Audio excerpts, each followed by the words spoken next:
আপনি আমাকে সত্য কথা শিখিয়েছেন, আমি আপনার কাছে 8টাই শিখেছি। তখন শিক্ষক বলতেছে, আচ্ছা ঠিক আছে, 8টা যেহেতু শিখলে তাহলে বলো তো 8টা কি? তখন ছাত্র বলতেছেন, উস্তাদ, এক, লক্ষ্য করুন, আমি সৃষ্টিজীবীর প্রতি লক্ষ্য করে দেখলাম, আমি মানুষদের প্রতি লক্ষ্য করে দেখলাম, প্রত্যেকটা লোকের একজন করে আপনজন আছে। আপনারা কি মনে করেন? আপনজন আছে না নাই? আপনাদের আছে? কথা বলছেন না? আপনাদের আপনজন আছে? কথা বলেন, নাহলে বাড়িতে কিন্তু পেটানি হবি। বলবে যে ওখানে কথা বলনি, আমি তোমার আপন না? আপনজন নাই? আছে। কারো আপনজন মা, কারো আপনজন বাবা, কারো আপনজন সন্তান, কারো আপনজন স্ত্রী, এটাই কারো কাছে বেশি। কারো আপনজন স্বামী, কারো আপনজন ভাই, কারো আপনজন বন্ধু। যার কাছে যে আপন, প্রত্যেকটা মানুষের একজন আপনজন আছে, ঠিক না? কিন্তু আমি লক্ষ্য করে দেখলাম, এই মানুষটা যখন মারা যায়, এই মানুষটা যখন কবরে যায়, তখন এই আপনজনের একজন এই লোকটার সাথে কবরে যায় না, ঠিক না? আপনি মারা গেলে আপনার আপনজন কবরে যাবে? আপনার স্ত্রী বলেছে, আমি তোমাকে ছাড়া বাঁচতে পারবো না। আপনার স্বামী বলেছেন, আমি তোমাকে ছাড়া বাঁচতে পারবো না। বাপ মা বলেছে, তুই আমার আদরের সন্তান, তোকে ছাড়া বাঁচতে পারবো না। সন্তান বলেছে, মা, তোমাকে ছাড়া আমি বাঁচতে পারবো না। একজন আর একজনকে ছাড়া বাঁচতে পারবে না, এ কথা তারা দুনিয়ায় বলে। কিন্তু যখন মারা যায়, তখন এই আপনজনের একজনও তাদের সাথে কবরে যায় না, ঠিক না? তাই আমি লক্ষ্য করে দেখলাম, এই পৃথিবীর মানুষকে আপনজন বানালে, যখন আমার প্রয়োজন, তখন আমার সাথে থাকার প্রয়োজন, আমি কবরে একাকী থাকবো, তখন আমার সাথে থাকবে না। তাই আমি পৃথিবীর কাউকে আপনজন বানাইনি, আমি আপনজন বানিয়েছি নেক আমলকে। আমি জানি পৃথিবীর সবাই যদি আমাকে ত্যাগ করে, আর আমার যদি নেক আমল থাকে, তাহলে ওই নেক আমল আমার সাথে আমার কবরে যাবে, ঠিক না? নেক আমল আপনার কবরে যাবে না? কেউ যদি না যায়, কেউ যদি আপনার পাশে না দাঁড়ায়, কেউ যদি আপনার সহযোগিতা না করে, কেউ যদি আপনার কবরে সঙ্গ না দেয়, একমাত্র নেক আমল আপনার সাথে কবরে যাবে।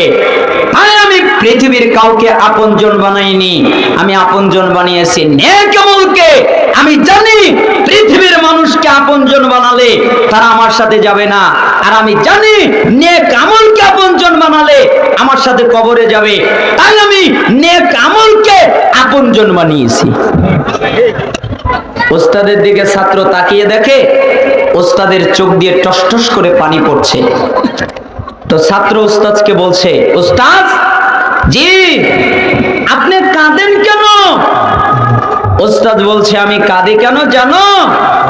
আরে তুমি আমাকে যে বাক্য বললে, তুমি আমাকে যে কথাটা বললে, পৃথিবীর কোন মানুষ কোন আমল যদি নাও করে, কোন কাজ যদি নাও করে, তারা যদি এই কথাটা মেনে নেয় যে নেক আমল আমার সাথে হবে, নেক আমল করতে হবে, তাহলে এই একটাই তাকে নাজাত দিয়ে দিবে। আর কিছু লাগে? লাগে না, একটাই না। তুমি আমাকে যে বাক্য শোনালে, না জানি আর 7টা কেমন হবে। ওস্তাদ জি, 2, আপনি আমাকে শিখিয়েছেন, আপনার কাছ থেকে আমি শিখেছি সূরা নাজিয়াত 40 নম্বর আয়াত, 41 নম্বর আয়াত। আপনি বলেছেন, ওয়াম্মা মান খাফা মাকামা রাব্বিহি ওয়া নাহান নাফসা আনিল হাওয়া ফাইনাল জান্নাতা হিয়াল মাওয়া। যেই ব্যক্তি তার রবের সামনে দাঁড়াতে ভয় পায়, কেন? আমাকে আমার রবের সামনে দাঁড়াতে হবে। আচ্ছা, আপনার আর আমার মধ্যে এই ভয়টা আছে? রবের সামনে যে দাঁড়াতে হবে, এই ভয়টা আছে? এই ভয়টা যদি থাকে, তাহলে ওই লোক সুদ খেতে পারে না। এই ভয়টা যার মধ্যে থাকবে ওই লোক ঘুষ খেতে পারবে না, ওই লোক জিনা করতে পারবে না, ওই লোক ব্যভিচার করতে পারবে না, ওই লোক গান বাজনা বাদ্যযন্ত্র এগুলো শুনতে পারবে না, ওই লোক অশ্লীলতা করতে পারবে না। কেন? ও জানে যে আমাকে একদিন আমার রবের সামনে দাঁড়াতে হবে। আপনি কেমন ভয় পান তা আমার জানা নেই। আপনাকে আমি দুইটা ঘটনা শোনাই সহিহ মুসলিম থেকে। রাসূল সাল্লাল্লাহু আলাইহি সাল্লামের সাহাবী মাইজ বিন মালিক একদিন রাসূল সাল্লাল্লাহু আলাইহি সাল্লামের কাছে আসলেন। হে আল্লাহর নবী, জি আপনি আমাকে পবিত্র করেন। কেন? আপনি আমাকে পবিত্র করেন। যাও আল্লাহর কাছে মাফ চাও, আল্লাহর কাছে ক্ষমা চাও, আল্লাহ তোমাকে মাফ করে দিবে, আল্লাহ তোমাকে ক্ষমা করে দিবে। যাও আল্লাহর কাছে মাফ চাও, আল্লাহর কাছে ক্ষমা চাও, আল্লাহ তোমাকে মাফ করে দিবে, আল্লাহ তোমাকে ক্ষমা করে দিবে। লোকটা চলে যাচ্ছিল, কিছু দূরে গিয়ে আবার ব্যাক করে আসলো। আল্লাহর নবী, জি আপনি আমাকে পবিত্র করেন। তুমি কি আমার কথা বুঝতে পারো না?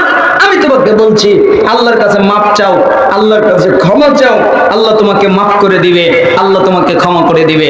লোকটা চলে গেল। কিছুক্ষণ পরে আবার মাইজ ফেরত আসলো। আল্লাহর নবী, জি আপনি আমাকে পবিত্র করেন। আরে তুমি কি আমার কথা বুঝতে পারো না? আমি তোমাকে বলছি আল্লাহর কাছে মাফ চাও, আল্লাহর কাছে ক্ষমা চাও, আল্লাহ তোমাকে মাফ করে দিবে, আল্লাহ তোমাকে ক্ষমা করে দিবে। মাইজ চলে গেল। কিছুক্ষণ পরে আবার চলে আসলো। আল্লাহর নবী, জি আপনি আমাকে পবিত্র করেন। 4 বার। এবার মুহাম্মদ সাল্লাল্লাহু আলাইহি সাল্লাম জিজ্ঞেস করছেন সাহাবীদেরকে, এই লোকটা কি পাগল? আমার কথা বোঝে না? পাগল নাকি যে আমার কথা বোঝে না? বিবেক হারিয়ে গেছে নাকি যে আমার কথা বুঝতে পারে না? আমি বলছি আল্লাহর কাছে মাফ চাও, আল্লাহর কাছে ক্ষমা চাও, আল্লাহ তোমাকে মাফ করে দিবে, আল্লাহ তোমাকে ক্ষমা করে দিবে। বারবার আমাকে বলছে আপনি পবিত্র করেন। লোকটা কি পাগল? সাহাবীরা বললেন, আল্লাহর নবী লোকটা পাগল নয়। ও তাহলে কি মদ পান করেছে যে তার জ্ঞান হারিয়ে গেছে, বিবেক হারিয়ে গেছে, আমার কথা বুঝতে পারে না, মদ পান করেছে? জি না, মদ পান করেনি। একজন সাহাবী মুখের সামনে নাকটা ধরে বললেন, না এ তো মদ পান করেনি।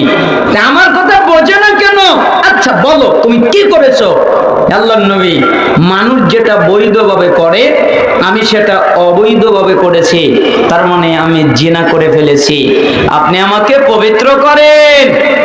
অপর বর্ণনায় এসেছে রাসূল সাল্লাল্লাহু আলাইহি সাল্লাম বললেন, আহ কতই না ভালো হতো তুমি যদি কথাটা আমাকে না জানাতে। আমি তোমাকে বললাম আল্লাহর কাছে মাফ চাও, আল্লাহর কাছে ক্ষমা চাও, আল্লাহ তোমাকে মাফ করে দিবে, আল্লাহ তোমাকে ক্ষমা করে দিবে।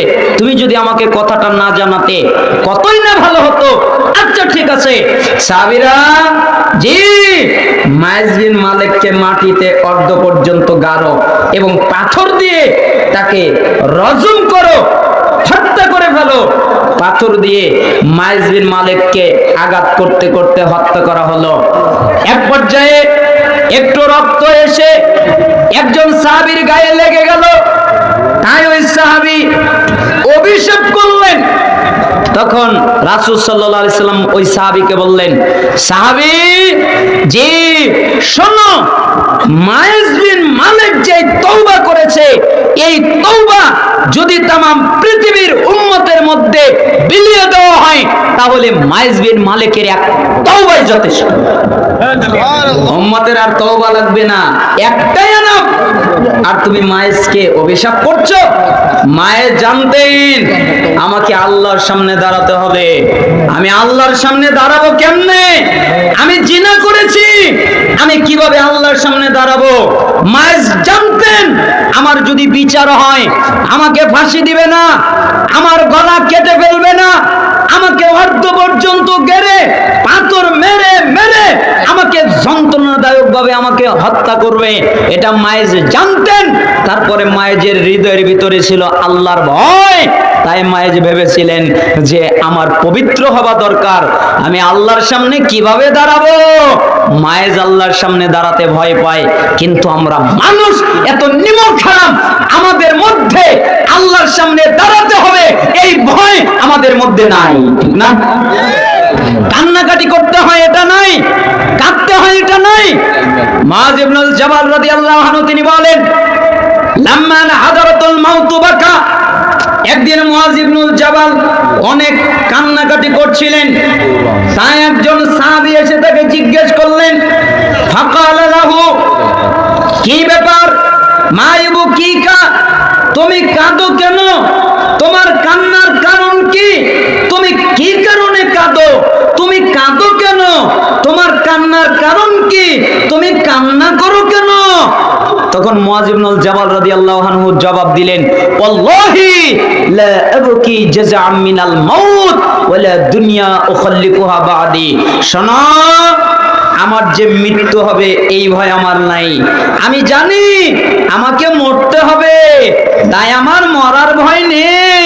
আমাকে যে সবকিছু ছেড়ে চলে যেতে হবে, আমার স্ত্রীকে ছাড়তে হবে, আমার সন্তানকে ছাড়তে হবে, আমার পরিবার পরিজন ছাড়তে হবে, আমার বাড়ি বাহন ছাড়তে হবে, আমার জায়গা জমি ছাড়তে হবে, এগুলো ছেড়ে যেতে হবে, এই ভয় আমার মধ্যে নেই। আমাকে মরতে হবে এই ভয় আমার মধ্যে নাই, আমাকে সব ছেড়ে যেতে হবে এই ভয় আমার মধ্যে নাই। তো তুমি কাঁদো কেন? আমি কাঁদি কেন জানো? ওয়ালাকিন্নী সামি'তু রাসূলুল্লাহ সাল্লাল্লাহু আলাইহি ওয়াসাল্লাম ইয়াকুল, আমি আল্লাহর নবীকে বলতে শুনেছি, আল্লাহর নবী বলেছেন, ইন্নামা হুমা কবদাতান ফাকবদাতুম ফিন নার ওয়া কবদাতুম ফিল জান্নাহ। আদম সন্তানের যত রূহ আছে আল্লাহর দুই মুষ্টিতে ভাগ করা আছে। আদম আলাইহিস সালামের যত সন্তান আছে, আদম সন্তান যত আছে, যত রূহ দুনিয়ায় এসে চলে গেছে, যত রূহ বর্তমান দুনিয়ায় আছে, যত রূহ ভবিষ্যতে দুনিয়ায় আসবে, সমস্ত রূহ আল্লাহর দুই মুষ্টিতে ভাগ করা আছে। একটা যাবে জান্নাতে, একটা যাবে জাহান্নামে। ওয়ালা আদরি ফি আইয়িল কবদাতাইনি আকুনু, আমি মুআয ইবনুল জাবালের জানা নাই আমি জান্নাতে না জাহান্নামে, আমি জান্নাতে না জাহান্নামে, আমি জান্নাতে না জাহান্নামে, এটা আমি জানি না, তাই আমি কাঁদি। আচ্ছা, মুআয ইবনুল জাবাল জানেন, আপনি জানেন? তা আপনার ভিতরে ভয় কই, আপনার কান্না কই? ওই ছাত্র শিক্ষককে বলছেন, আপনি আমাকে শিখিয়েছেন, ওয়াম্মা মান খাফা মাকামা রাব্বিহি ওয়া নাহান নাফসা আনিল হাওয়া ফা ইন্নাল জান্নাতা হিয়াল মাওয়া। যে ব্যক্তি আল্লাহর সামনে দাঁড়াতে ভয় পায় যে আমাকে একদিন আল্লাহর সামনে দাঁড়াতে হবে, যে ব্যক্তি প্রবৃত্তির কামনা বাসনা থেকে বেঁচে থাকে, মন যা বলে তার সে উল্টা করে, ফা ইন্নাল জান্নাতা হিয়াল মাওয়া, তার একমাত্র ঠিকানা জান্নাত, জান্নাত ছাড়া তার কোনো ঠিকানাই নাই। বলেন তো তার ঠিকানার নাম কি? ওস্তাদ, তাই আমি আপনার কাছ থেকে শিখেছি, কি শিখেছি? আমি আল্লাহর সামনে দাঁড়াতে লজ্জা পাই, আমি আল্লাহর সামনে দাঁড়াতে ভয় পাই। কেন? আমাকে একদিন আমার আল্লাহর সামনে দাঁড়াতে হবে, তাই আমি পাপ করতে লজ্জা পাই। আর আমার মন যা বলে আমি তার বিরোধিতা করি। আমার মন বলে জিনা কর, আমি করি না। আমার মন বলে সুদ খা, আমি খাই না। আমার মন বলে ঘুষ খা, আমি খাই না। আমার মন বলে মিথ্যা বল, আমি বলি না। আমার মন বলে গীবাত কর, আমি করি না। এইগুলো থেকে আমি বেঁচে চলি। কেন? আমি জানি এগুলো থেকে যদি বাঁচতে পারি, প্রবৃত্তির কামনা বাসনা থেকে যদি বাঁচতে পারি, আর আল্লাহর সামনে দাঁড়াতে যদি ভয় করি, তাহলে জান্নাত আমার ঠিকানা, ঠিক না? ওস্তাদ তিন, ওস্তাদ তিন কি? আমি সৃষ্টিজীবীর প্রতি লক্ষ্য করে দেখলাম, এই মানুষদের প্রতি লক্ষ্য করে দেখলাম, প্রত্যেকটা মানুষের, প্রত্যেকটা ব্যক্তির একটা করে দামি জিনিস আছে, ঠিক না? আপনাদের দামি জিনিস আছে না নাই? কথা বলবেন। আপনাদের হাটিগ্রাম এই খেতলালের মানুষ কথা কম বলে, কম বলে? তাহলে বলেন, আপনাদের প্রত্যেকের দামি জিনিস আছে না নাই? আছে। কারো দামি জিনিস টাকা, কারো দামি জিনিস স্বর্ণ, কারো দামি জিনিস জমির দলিল। দলিল দামি জিনিস না? এই জন্য দামি জিনিস দামি জায়গায় রাখে। আমি সৃষ্টিজীবীর প্রতি লক্ষ্য করে দেখলাম প্রত্যেকটা মানুষের দামি জিনিস আছে, আর দামি জিনিস দামি জায়গায় রাখে। কিন্তু আপনি আমাকে শিখিয়েছেন, আল্লাহ তাআলা বলেছেন মা ইনদাকুম ইয়ানফাদু ওয়া মা ইনদাল্লাহি বাকিন, তোমাদের কাছে যা আছে তা শেষ হয়ে যাবে, কিন্তু আল্লাহর কাছে যা আছে তা কখনো শেষ হবে না। তাই আমি আপনার কাছ থেকে শিখেছি, আমার মালিকানায় যা আসে আমি তা আল্লাহর কাছে পাঠিয়ে দেই। আমি জানি আল্লাহর জায়গা হলো দামি জায়গা, আল্লাহর কাছে হলো দামি জায়গা। তাই আমি আমার মালিকানায় যা আসে আমি তা আল্লাহর কাছে পাঠিয়ে দেই, আমি তা আল্লাহর কাছে ব্যয় করি, আমি তা আল্লাহর কাছে পাঠিয়ে দেই, আল্লাহর কাছে দান করি। আমি দামি জিনিস আমার কাছে রাখি না, আমি আল্লাহর কাছে দিয়ে দেই। এইটা আপনার কাছ থেকে শিখেছি। আচ্ছা, আমরা কি আমাদের দামি জিনিস আল্লাহর কাছে পাঠাতে পারি? আমরা তো আমাদের টাকা পয়সা অর্থ সম্পদ নিয়ে কত অহংকার, কত গৌরব। পরের বাক্যে তিনি বলছেন, চার, আপনার কাছ থেকে আমি শিখেছি, এই সৃষ্টিজীবীর প্রতি লক্ষ্য করে দেখলাম এরা প্রত্যেকটা মানুষ নিজেকে আভিজাত্য মনে করে, নিজেকে সম্মানিত মনে করে। তারা মনে করে আমি সম্মানিত, তারা মনে করে আমি আভিজাত্য, আমার সম্মান অনেক, আমার আভিজাত্য অনেক। এটা প্রত্যেকেই মনে করে সে নিজে সম্মানিত। কিন্তু আপনি আমাকে শিখিয়েছেন, আল্লাহ তাআলা বলেছেন ইন্না আকরামাকুম ইনদাল্লাহি আতকাকুম, নিশ্চয়ই তোমাদের মধ্যে সবচেয়ে বেশি দামি, আভিজাত্য, সম্মানিত ওই ব্যক্তি যেই ব্যক্তি তাকওয়াবান। সবচেয়ে বেশি সম্মানিত কে? তাকওয়াবান না তাকওয়া ছাড়া? আল্লাহর কাছে সম্মানিত কে? তাকওয়াবান। আমি এটা জানি, তাই আমি তাকওয়া অবলম্বন করার চেষ্টা করি। তাকওয়া মানে আল্লাহর ভয়, আল্লাহকে ভয় করার চেষ্টা করি। আমি জানি পৃথিবীর সমস্ত মানুষের কাছে যদি দামি হই আর আল্লাহর কাছে যদি অসম্মানিত হই তাহলে আমার কোনো লাভ নেই। আমি জানি পৃথিবীর সমস্ত মানুষের কাছে যদি আমি অসম্মানিত হই আর আল্লাহর কাছে যদি আমি দামি সম্মানিত হই তাহলে আমার কোনো ক্ষতি নেই, ঠিক না? এই জন্য আমি আল্লাহর কাছে দামি হওয়ার চেষ্টা করি, আমি তাকওয়া অবলম্বন করি। আপনার কাছ থেকে আমি এটা শিখেছি।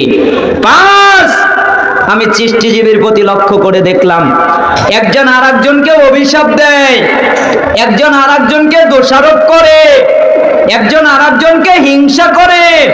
কিন্তু আপনি আমাকে শিখিয়েছেন, আল্লাহ তাআলা বলেছেন যে যাকে যা বন্টন করে দেওয়া হয়েছে, আমাকে আল্লাহ যা দিয়েছেন অন্যজনকে তা দিবেন না, আর অন্যজনকে আল্লাহ যা দিয়েছেন আমাকে তা দিবেন না। আপনারা কি মনে করেন আমাকে যা দিয়েছেন আপনাদের তা দিবেন, আর আপনাদের যা দিয়েছেন আমাকে তা দিবেন না?